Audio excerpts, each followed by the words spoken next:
Good evening, everyone, and welcome to the IHR Digital History Seminar. I'm James Baker, and tonight it's my pleasure to introduce Dr. Francis Richardson from the University of Oxford. Francis works in the Department of Continuing Education and completed a doctoral thesis in 2016, I think that's right, on rural change in North Wales during the period of the Industrial Revolution, livelihood, poverty and welfare in Nantconwy, 1750 to 1860. And Francis is currently co-editing a book on communities of descent from 1850 to 1914. Today, Francis is staying in Wales and will be telling us about nonconformist baptisms, male occupations, and also big and missing data. And I'm intrigued by how we're going to combine those two things over the next hour or so. Francis will be speaking for roughly 30 to 45 minutes. And then we'll have some time at the end for a Q&A, and we should be done roughly around 6:30. So I will hand over to Francis.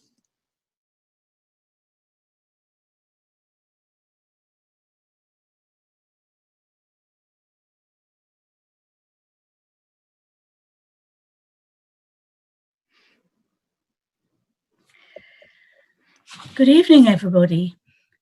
Well, this evening I'm talking about some research I've been doing for a couple of years, which highlights the importance of missing data in pre-census occupations.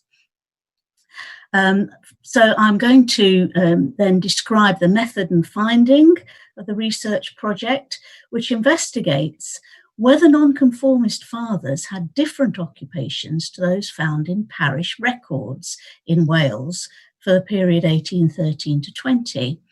And then I'm going to ask you for your ideas on possible ways of addressing some of the remaining unknown issues.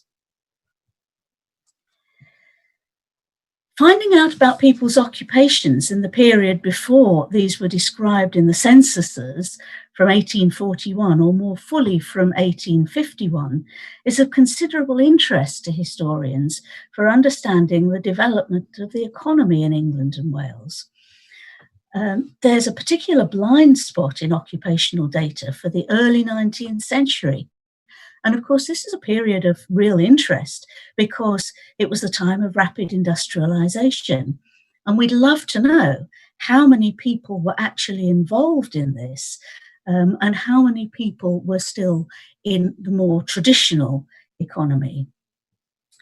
Well, for over a decade, CAMPOP, that's the Cambridge Group for the History of Population and Social Structure, have been working on a project aimed at investigating some of these issues, the occupational structure of Britain, 1379 to 1911.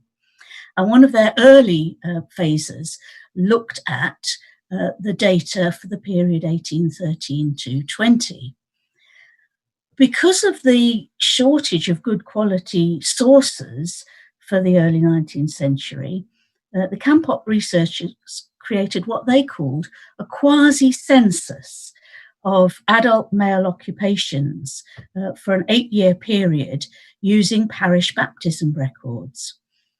From 1813, these had to record what the father's occupation was, so they used the period 1813 to 20.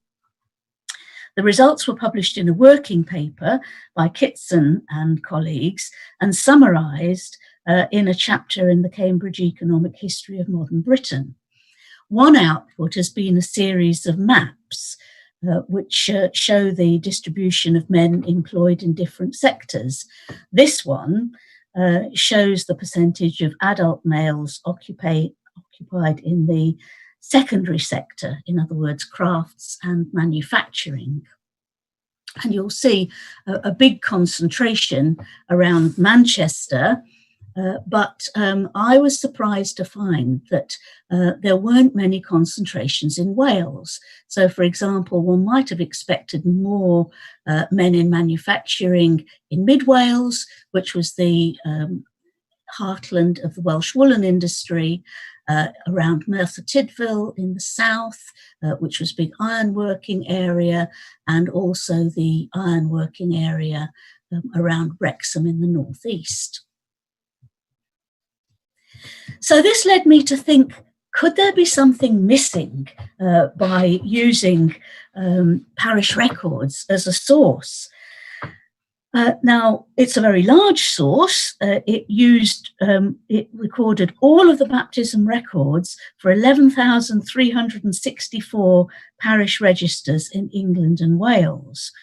But we need to ask, how good a proxy are these Anglican records for the work done by all adult males or fathers?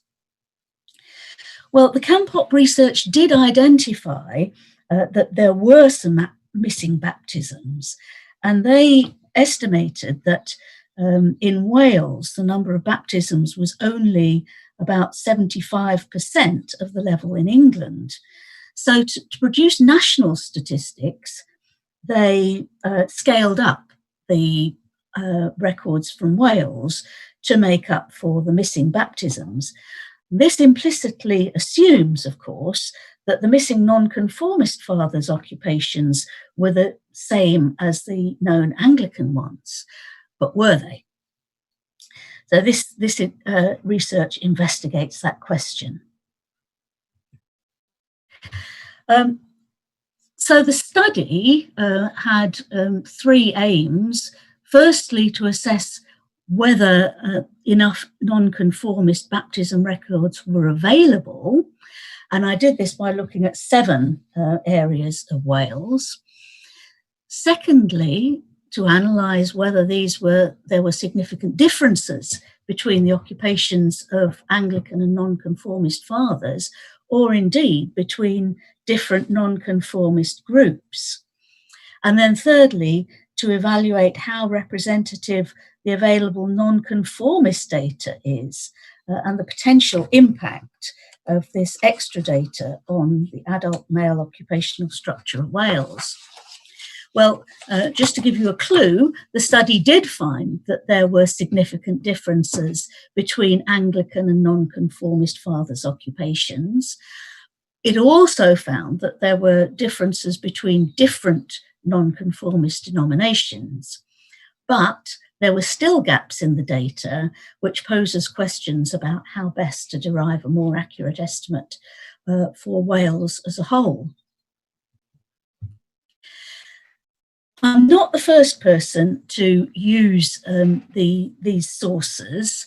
There have been a number of studies that have looked at the social structure of nonconformity using the nonconformist baptism records, which are in the National Archives. And these studies found that artisans were more likely to be nonconformist fathers and nonconformist fathers. Farmers and labourers, on the other hand, were more likely to be Anglican.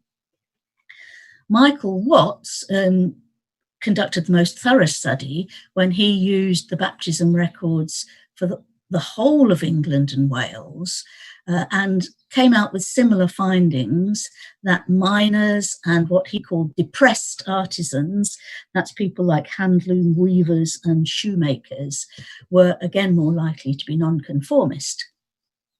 And then Field looked at differences between nonconformist denominations in England.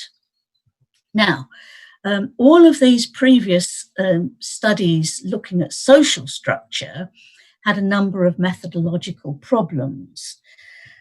Firstly, some of them covered long periods of time, and of course both the occupations of men and the number of nonconformists were changing over that period. So there's a danger that the findings are skewed towards the latter end of the period.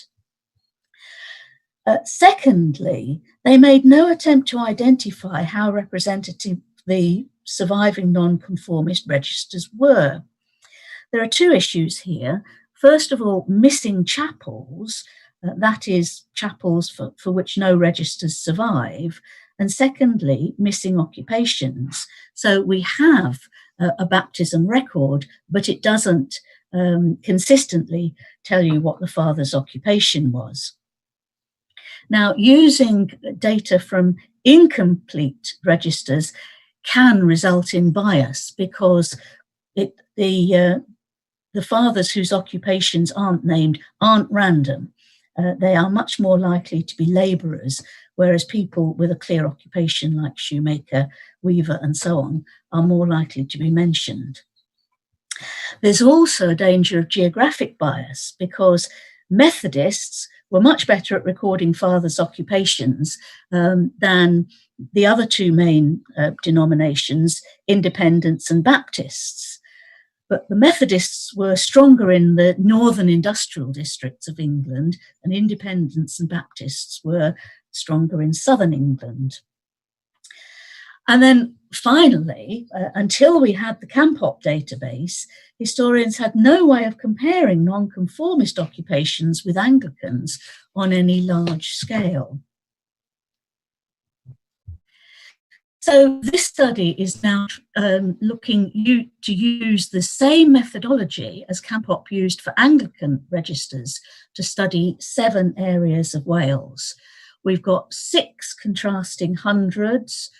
We've got Useable with Carnarvon, a rural area, Nantconwy, the county borough of Carmarthen, the industrial district of Caerphilly, which includes the biggest town in Wales, Merthyr Tydfil.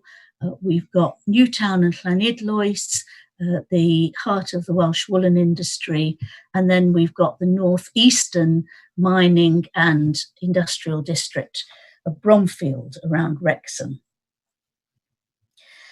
And this comprises 44 parishes, and it's about a 12% sample of Welsh population.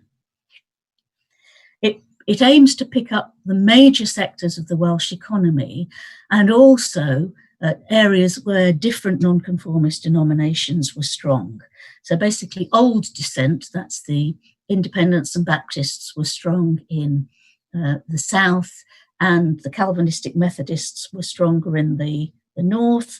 The Wesleyan Methodists were very much the 4th largest denomination, but they were stronger along the border with England and the English-speaking areas. So what are the records I'm using? Well, Rosa's Act of 1813 required fathers' occupations to be recorded in parish registers. It didn't require nonconformist baptisms to record the fathers' occupations. The Wesleyans widely adopted the Anglican register, so we tend to get good data from them. This is an example of a Welsh Calvinistic Methodist register, which gave a lot of data, including the father's occupation. The Independents and Congregationalists, on the other hand, were exactly as the name suggests. They were independent. Each congregation was self-governing, and so it was up to them or their minister what they recorded in the register. So we get very patchy recording of occupations.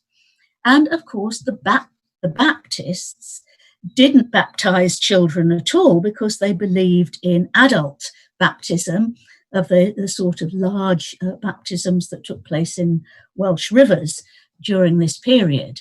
But they did start to keep birth records as a legal record of a child's birth, although they became more prevalent after 1820, so there aren't that many of them for this period. Well, the first step in the research was then to identify how many nonconformist chapels were there by 1820 in the 7 study areas. And I used a number of sources to do this. The List and Index Society's record of the non-parochial registers in the National Archives. There are some good records from the National Library of Wales. And there are also architectural records, particularly the Royal Commission on Ancient Historic Monuments Wales Covlane database. And then the religious census of 1851 asked each chapel to record when they were built.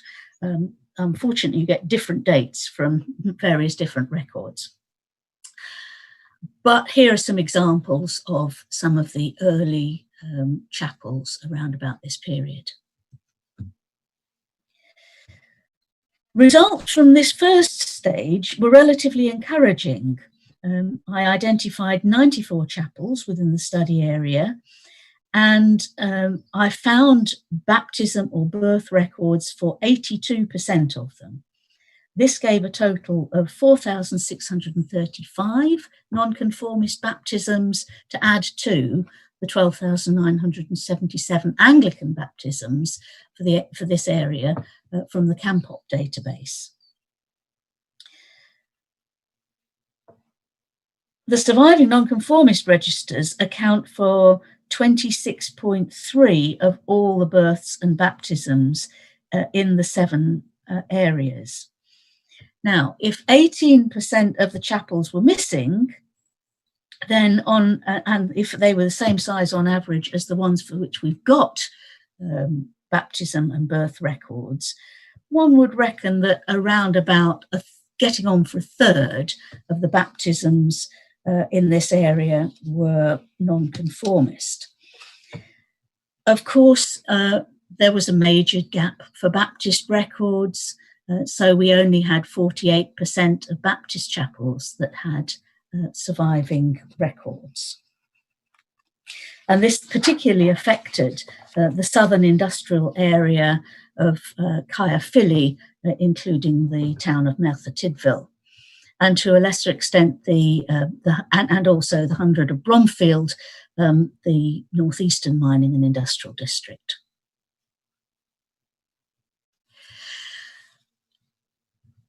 So looking at the baptisms in the different areas, the grey bar shows the Anglican baptisms and the colours are the various nonconformist denominations.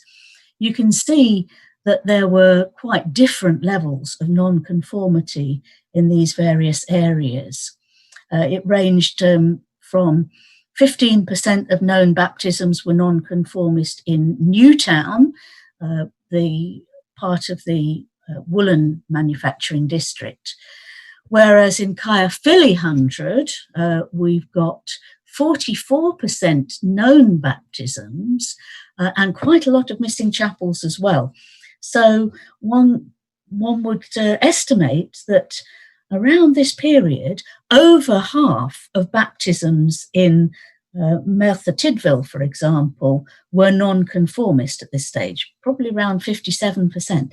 So this really reinforces how important it is to try and take nonconformist baptisms into account. The next stage was to see how many of these baptisms mentioned the father's occupation. At this stage, the news isn't so good. Campop set a standard of excluding any registers that didn't include the father's occupation for at least 95% of cases. And I have initially adopted the same standard. Unfortunately, that then ruled out quite a number of registers, particularly by independent chapels, that didn't uniformly record the father's occupation. And we'll come back to some of the issues that brings about. The Calvinistic Methodists, with their very good registers, had 100% of occupations. The Wesleyans were fairly good as well. But as you would expect, the Baptists, again, fell by the wayside. Only 18% of their registers mentioned the father's occupation. And the independents weren't that good either, which is a shame because they were the biggest denomination in Wales at this period. And this particularly affects Caerphilly 100, Merthyr Tydfil, exactly where we've got the largest number of nonconformists, we've got the least data about what their occupations were. Overall, we've got occupational data for something like 36% of the registers. So when we take account of the fact that we've got some missing registers as well, that means that we've got data for around about 30% of nonconformist births and baptisms. Well, given this rather reduced sample, what were the findings? This graph is comparing the percentage of fathers, nonconformist fathers in a particular occupation with the percentage of Anglican in the same occupation. The orange bar are the nonconformists, the green are the Anglicans. So we can see, first of all, that there were fewer farmers. The primary sector, agriculture and fishing, will mainly constitute farmers because we've got a separate sector for labourers down here. And as with previous studies, farmers are a bit more likely to be Anglican. On the other hand, you can see that nearly twice the proportion of nonconformists were employed in mining and quarrying than the proportion of Anglican fathers. And that's even with quite a lot of data missing from the mining and quarrying areas. The secondary sector fathers were slightly more likely to be nonconformist, whereas the Anglicans were considerably stronger in the tertiary sector, that's services, professions, transport, communications, and so on. And finally, labourers turn out to be very much more likely to be Anglican than, much higher proportion of Anglican fathers are labourers than nonconformist fathers. So we are seeing some really significant differences here. Let's unpack that a little bit further, looking at the primary sector. So farming, we can see that, this table is showing how significant the findings are. So a Z-score of more than 1.96 in black is a significantly higher proportion of Anglicans. A red score is a significantly higher proportion of nonconformists. And any occupations with at least 3% of fathers in that occupation, but not significantly different, is shown with an X. So we've got a fairly consistent finding that farmers are more likely to be Anglican, although there are a couple of areas that buck that trend. One of them is Nantconwy, and that's not surprising because Nantconwy was a predominantly agricultural area with a relatively high level of nonconformity, and they couldn't have got a high level of nonconformity without farmers being nonconformists. So obviously the Calvinistic Methodists had made significant inroads into this area at a fairly early date. As far as colliers are concerned, coal miners, we can see how strongly significant the nonconformist finding is. That does come mainly from Bromfield 100, and that's because of the real lack of records coming from the Merthyr Tydfil industrial area in the South Caerphilly 100. Miners, these will be lead miners, iron miners, again, significantly nonconformist. And the one area with any sizable number of slate quarrymen is Gorfai around Caernarfon, again, significantly nonconformist. Moving on to the secondary sector, crafts and manufacturing, we don't see many areas where carpenters and joiners are significantly nonconformist. Now, fairly limited data on iron manufacturing suggests that that was nonconformist. There's a saying, scratch a cordwainer and you'll find a dissenter, cordwainer being an old name for shoemakers, but they don't come out that significantly as nonconformist. The really big group that was significantly nonconformist were the handloom weavers, and that everywhere that they were found, they were nonconformist. And other textile workers were also quite likely to be nonconformist. These would be the men involved in the factories weaving and carding. This is mainly in Newtown, because Newtown was in the forefront of industrialisation, albeit it was still water-powered. And then we see across the secondary sector as a whole, most of the areas were significantly nonconformist, apart from Bromfield. But this is an area, again, with rather a lot of missing data. And then finally, the tertiary sector and labourers. Here we can see that this is strongly more likely to be Anglican. A couple of exceptions here. In Llanidloes, we've got dealers who are more likely to be nonconformist, and these dealers are the people who are running the woolen industry. They would be drapers, would be the term for them, but that doesn't mean they run a shop.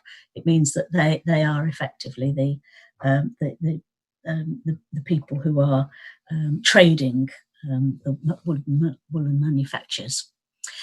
And then in Ysgorfau, we're picking up here a significant local grouping of sailors and ship's captains who are strongly nonconformist. And if we had some of the missing independent data, they would come out as even more significantly nonconformist. Labourers, which come out as very Anglican overall, that effect is across 6 out of the 7 areas. The only area that doesn't conform is the county town of Carmarthen. Now, given that we've got 70% of the occupations are missing for nonconformist fathers, we want to know, can we scale up from what we know about nonconformist fathers to be representative of the whole? Because some denominations have got better records than others, we therefore need to know, are there differences between the different denominations? And unluckily for me, the answer is yes, there are. So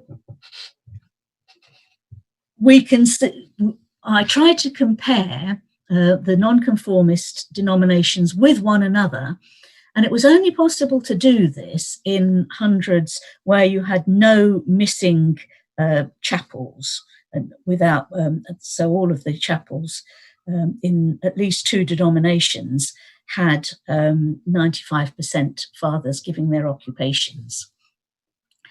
So we were able to compare the Calvinistic methods and the Wesleyans in 6 out of the 7 areas. And this is showing us, the green shows us where an occupation is significantly more Calvinistic Methodist. We see that farmers, quarrymen and weavers were more likely to be Calvinistic Methodist than Wesleyans, whereas Wesleyans were fathers were more likely to be in mining and coal mining than Calvinistic Methodist fathers. In Bromfield 100, we were able to compare 3 denominations. So we found that independent fathers were significantly more likely to be coal miners, whereas men in the secondary sector were more likely to be either Calvinistic, Methodist or Wesleyan. And in Llanidloes was the one place where we got some decent Baptist fathers' occupations. And here we found that they were significantly more likely to be labourers. But once again, the weavers and farmers were more likely to be Calvinistic Methodist. So we're building up a bit of a picture here that the Calvinistic Methodists were predominant in the Welsh-speaking countryside amongst farmers, quarrymen and weavers. The Independents were strong amongst colliers and miners. We don't know anything about the occupations of Baptists in South and Northeast Wales, but we do know that they were present in the same areas as the Independents. So are there any further checks we can do on the how representative the data is? And I tried two things here. One was to reconstruct missing data for 100, and the other one was to look at where the chapels without occupational records were in relation to the employment of the different areas. So Bethel Baptist Chapel, one of the many Baptist chapels that we didn't get occupational records for. So to reconstruct the missing nonconformist occupational data, I used the 100 of Nantconwy because it had no missing chapels. We did have baptism data for all of the chapels there, from which we knew what 59% of the nonconformist fathers' occupations were. But occupations were missing for most of the independent baptisms. So I used a variety of sources, including earlier Anglican baptisms, land tax, rental, manor court records, and the 1841 census to try and find out what the occupation of the fathers whose occupation wasn't recorded in the independent registers were. And as a result of that, I managed to find out what the 92% of the nonconformist fathers' occupations were. Most of these baptisms came from Tabernacle Independent Chapel, which interestingly wasn't even in Nantconwy. It was in the local market town of Llanrwst over the border in Denbighshire, but quite a lot of independent fathers from Nantconwy had their children baptised there. So when we know the missing occupations, does this make a difference to what we could tell from the nonconformist baptisms where we have at least 95% of the occupations recorded? Well, to some extent. This graph is showing in the green line the Anglican baptisms as a proportion of Anglican fathers. The red bars are the nonconformist baptisms from the chapels with good records, and the blue bar are the nonconformist baptisms from the known occupations and the reconstructed ones. So you can see that the direction of travel is the same in all cases, but the difference between Anglicans and nonconformists is rather more muted once we've added in the reconstructed occupations. So, for example, take farmers. There seems to be a big difference between Anglicans and nonconformists. There's still a difference, but not quite so big when we add in the reconstructed occupations. And the reason for that is that we have a much higher proportion of nonconformist labourers when we add in the reconstructed occupations. So that means that there's a lower proportion of nonconformists in all the other occupations. Now, should this worry us? Well, I think that this is probably a rather localised finding. In Bromfield 100, for example, we didn't see any significant differences between the number of nonconformist fathers in different denominations. So I think this just happens to be that there'd been a religious revival in Nantconwy during this period, and a lot of labourers who were usually late adopters of nonconformity had flowed into this big independent chapel in Llanrwst. The second check I ran was to see where the nonconformist chapels with missing records were located. And this is an example in Bromfield 100, the mining and industrial area round Wrexham in northeast Wales.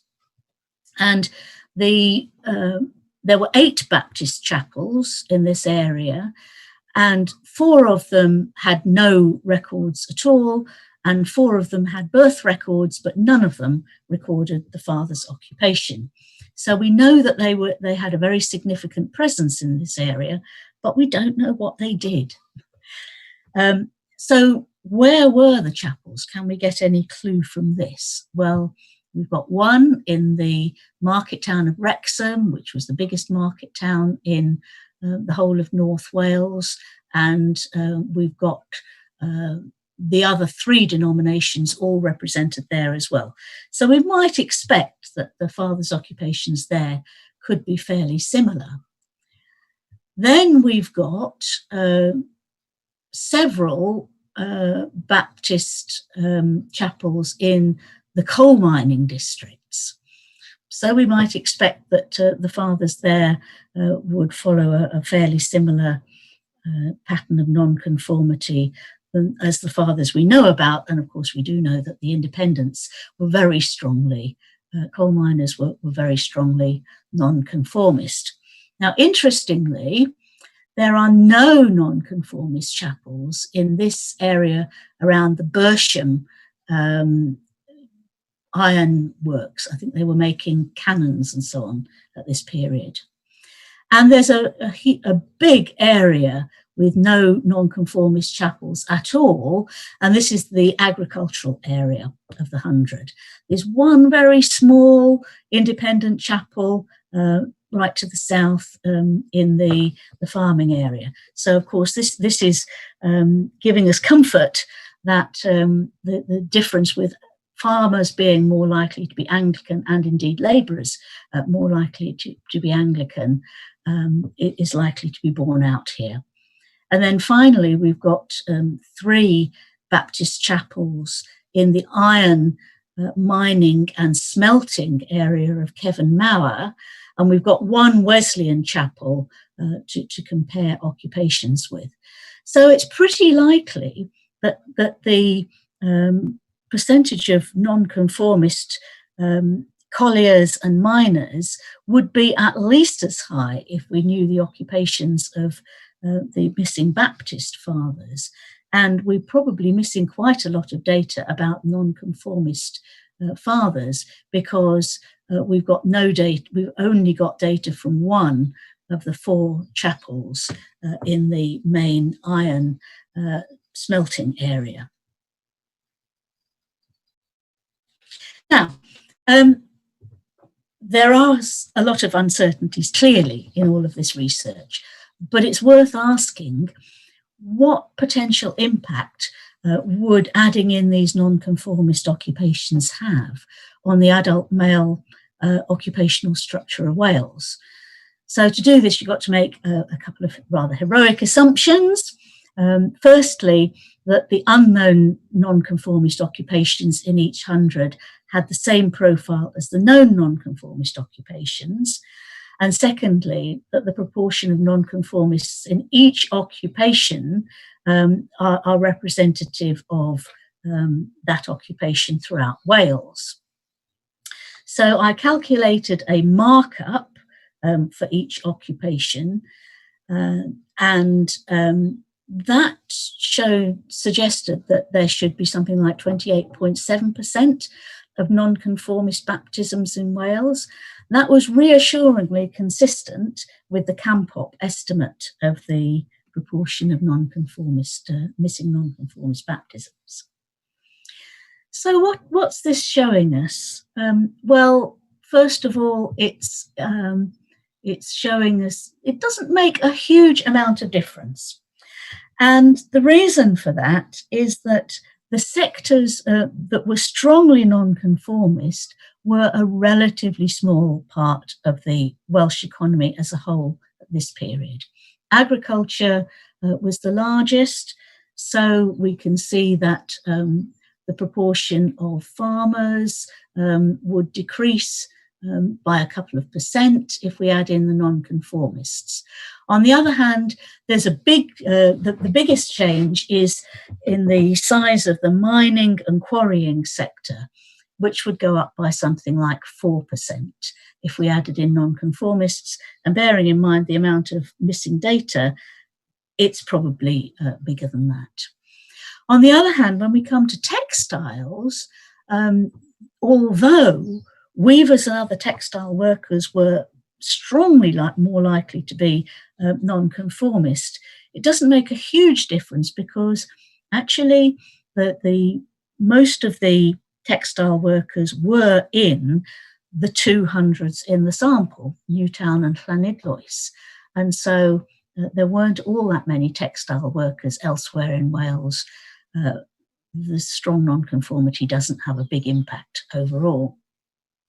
And then finally, we've seen that labourers were a higher proportion of Anglicans than they were of nonconformists. So perhaps overall the number of labourers would go down by something like 4%. 90% of them were probably involved in agriculture.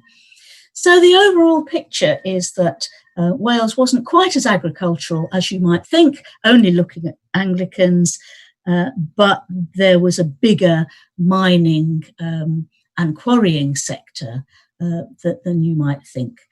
Now, I also think that the iron industries were larger than we would find from the Anglican baptisms, but this is where we're suffering from the lack of occupational records for Baptist and to some extent independent fathers in the two major industrial districts.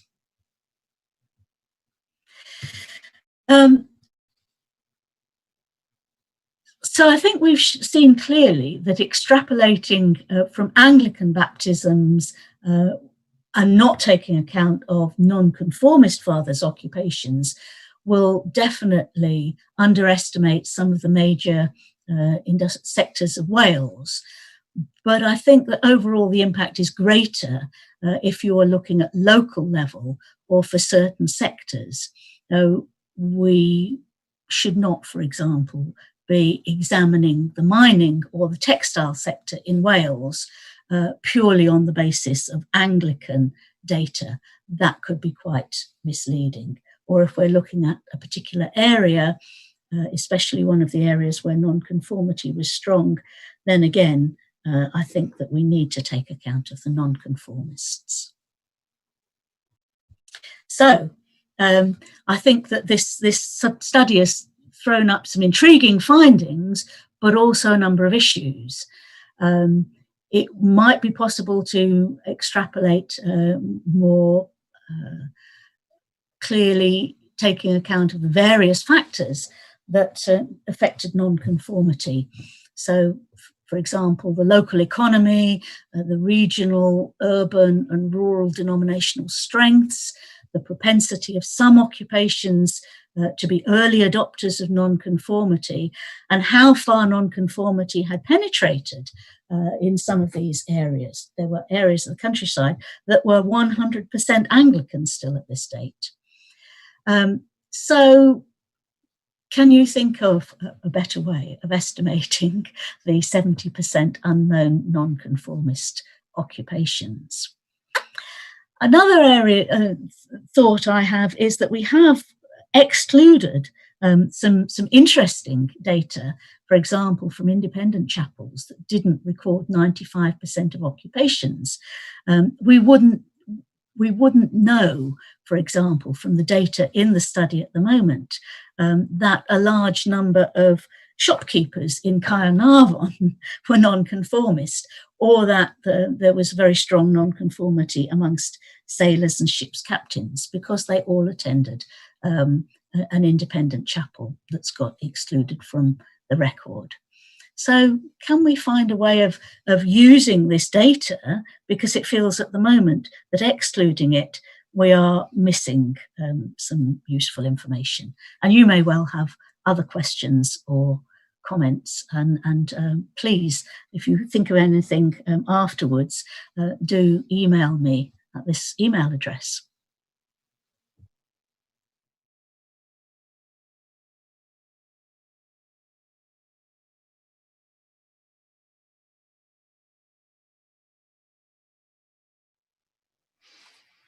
Thank you, Francis. That was really lovely. And I really love the emphasis throughout on running new tests, I guess, to check the assumptions, check the interpretations that you'd arrived at, and then trying to kind of find another way of checking them and pushing that forward. That was really, really encouraging. And I think in some ways you feels like you're slightly underselling the research to me, because it feels like one of the things you're saying is that mining in particular was bigger in Wales earlier than we otherwise would have thought, which seems like it is an intervention in the existing historiographical assumptions about the period and about the place. So thank you for that. Whilst our audience are kind of digesting and thinking of questions to ask, I'm just going to take Chair's privilege and ask a question that's really about the nature of the records you're working with, and something I don't know about, to be honest, which is, do we know what people thought they were doing when they were recording the occupation of a father? Did they have a sense of what the purpose was of that? And then you mentioned, for example, the Roses Act of 1813, which obviously was for instructing Anglicans specifically. But I wonder whether that had any kind of provided a guide as to why this was being done that might then have been sort of moved over into what the nonconformists were doing when recording occupations. And it made me think of things like other places we go to find information about occupations, such as directories of shops, for example. And the fact that they're often very year by year can be very different in terms of how they record the same place, simply because they clearly had no kind of rhyme or reason or clear purpose as to why they were doing this. And it just made me think about, do we have a sense of why people thought they were being asked to record the occupation of a father?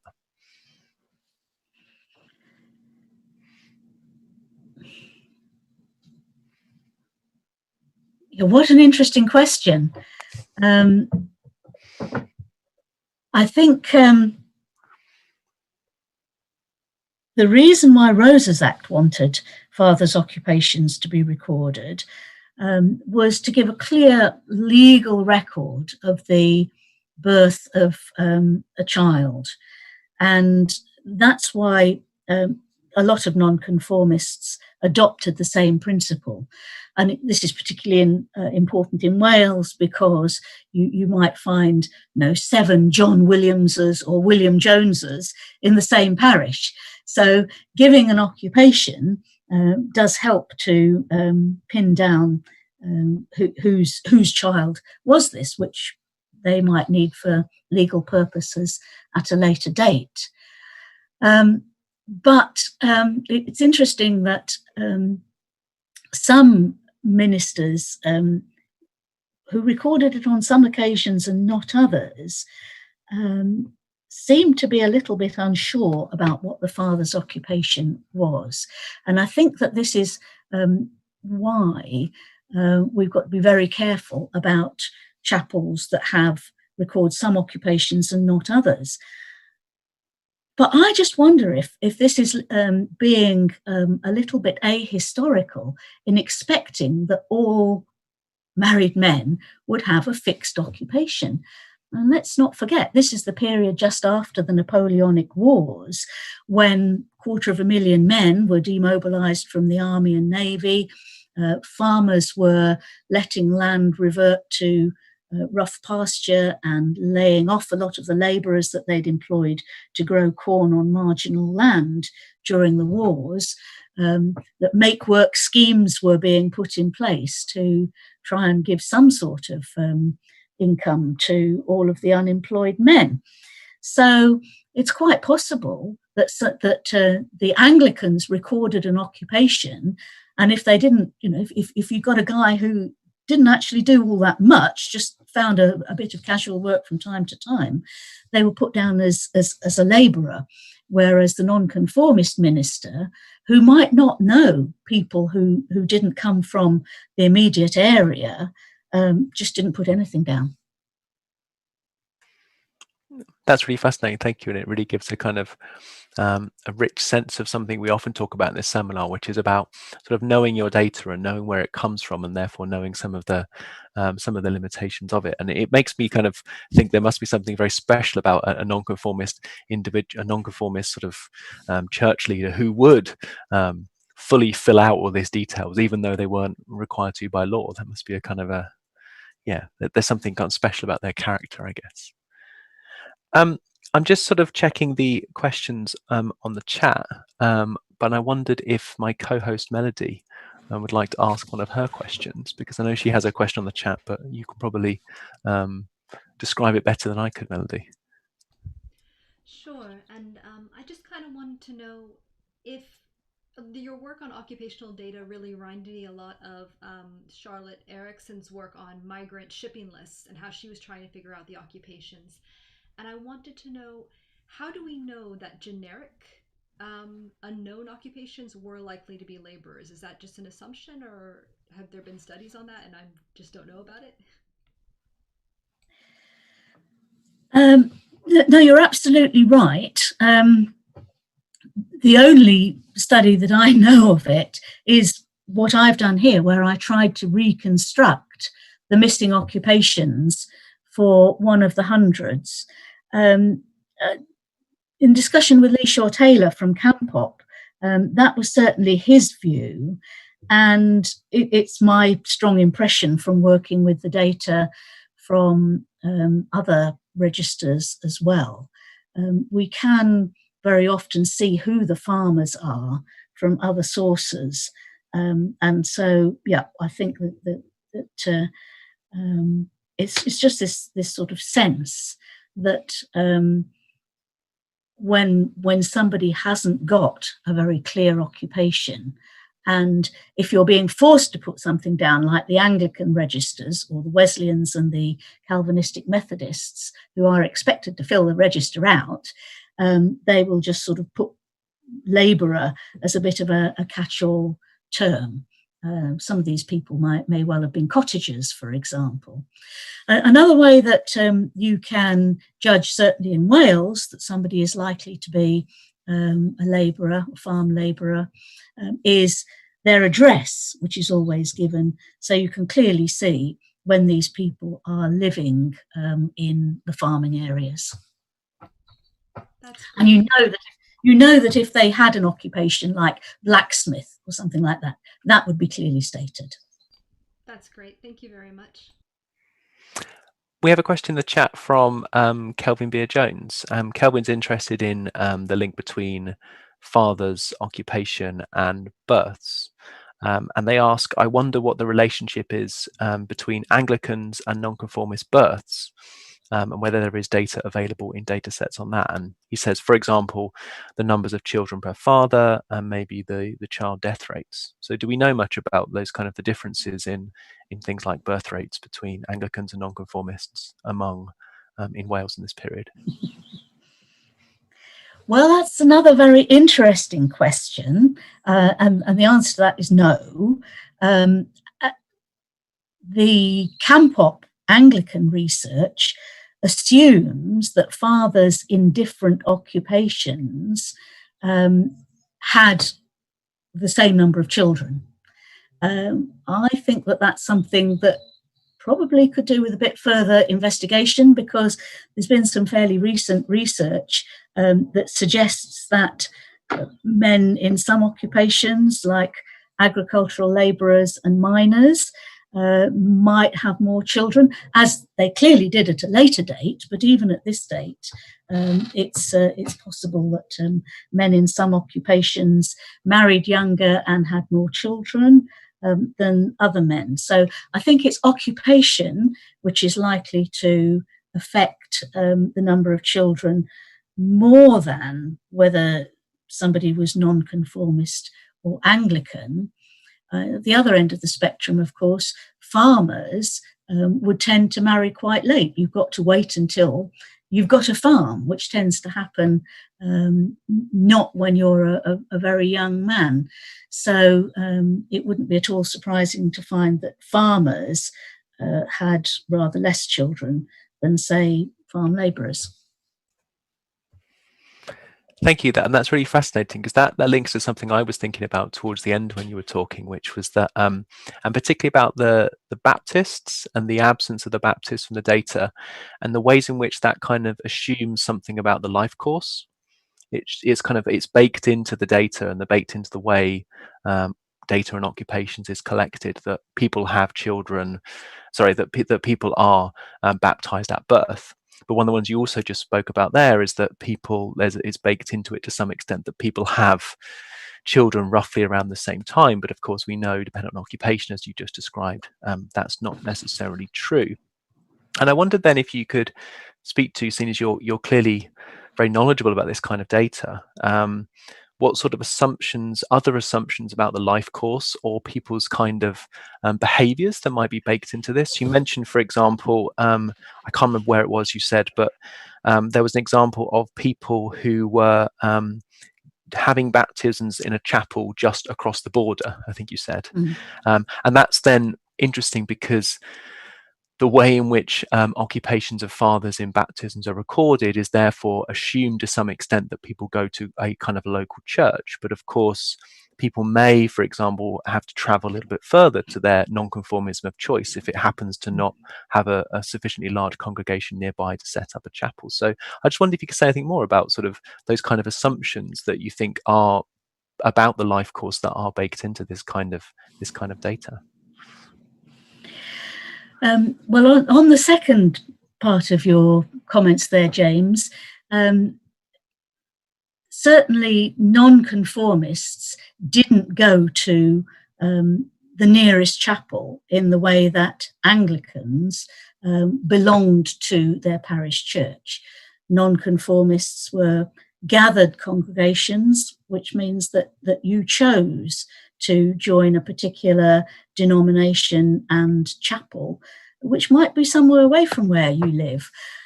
Although, interestingly, in the case of Nantconwy, where we saw a lot of baptisms for Nantconwy taking place in the market town of Llanrwst outside of Nantconwy, there would have been quite a few small local congregations meeting in farmhouses or cottages, because it was quite a long way to Llanrwst.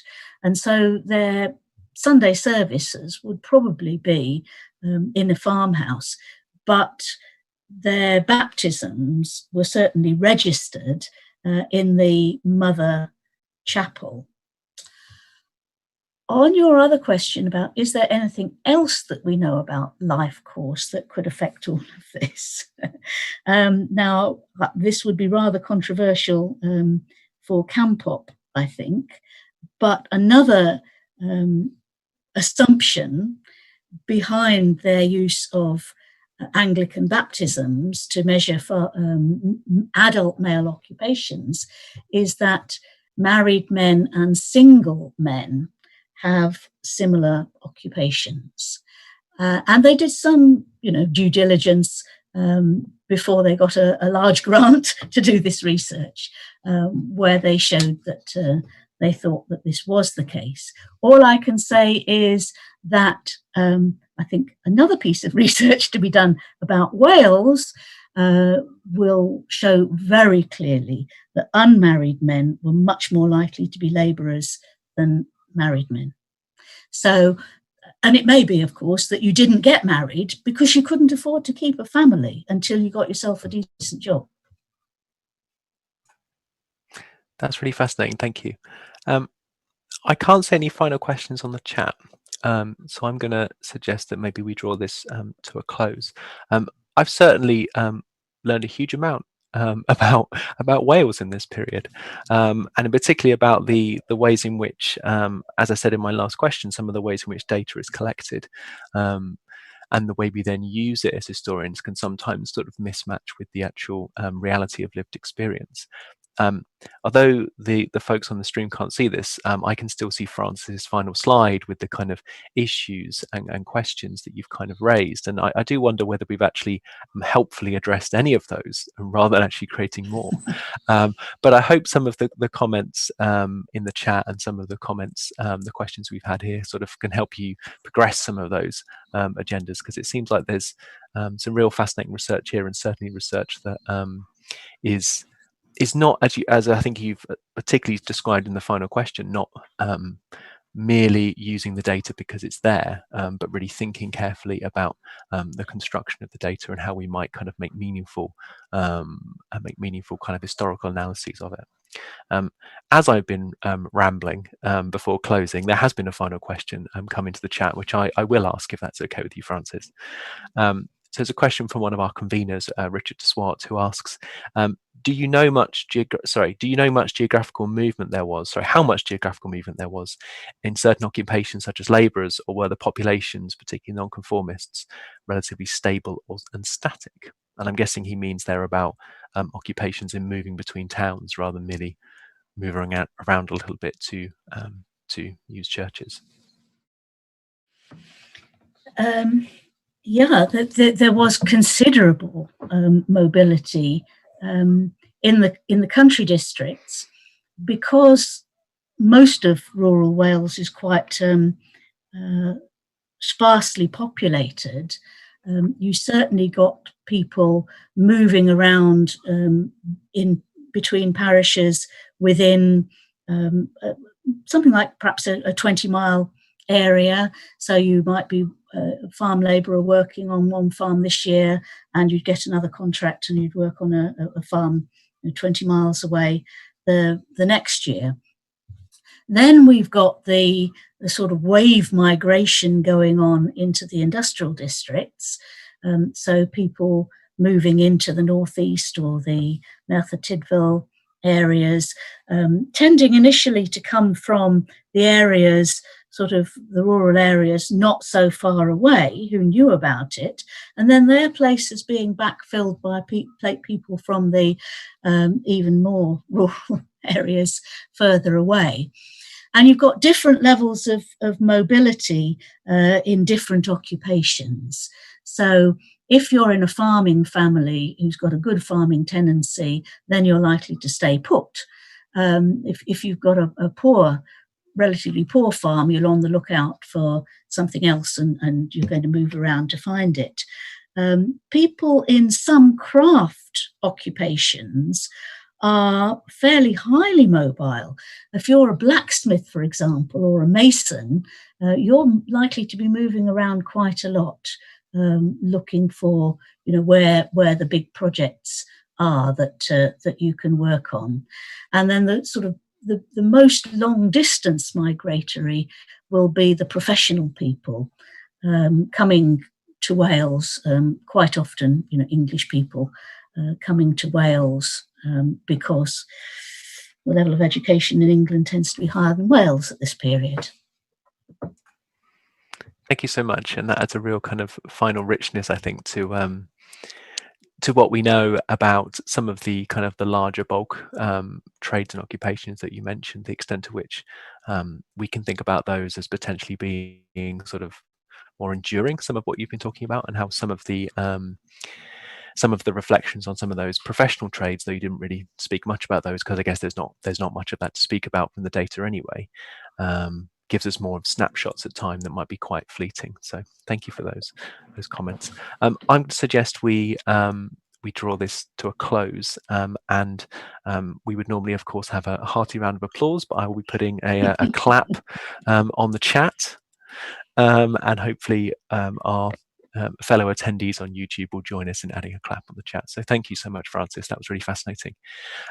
Before you do go, however, those people online, I just want to draw your attention to our next seminar, which is on the 27th of April, when Marta Musso from King's College will be talking about an archival repository of archival repositories, integrating metadata in the archives of Portal Europe.